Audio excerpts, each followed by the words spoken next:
All right, I use the support so that the threads are actually entering in a more level position. I've got some plumber's tape, Teflon tape wrapped around it. Let's see what happens. All right, everything's put back together.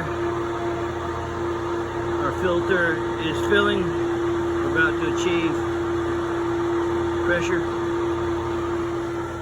And let's see if we got the junction tight. We got flow and no leak.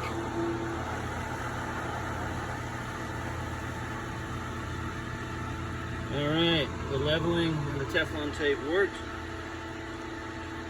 Now, let's see what our meter is saying.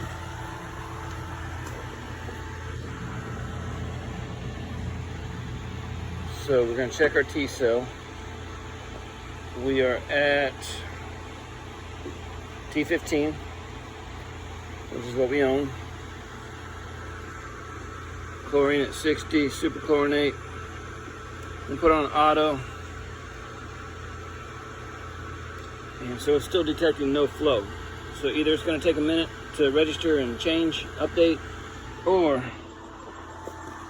our little sensor is going bad.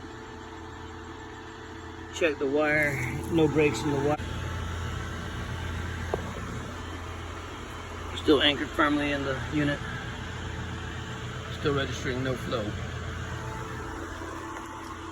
But hey, no leaks.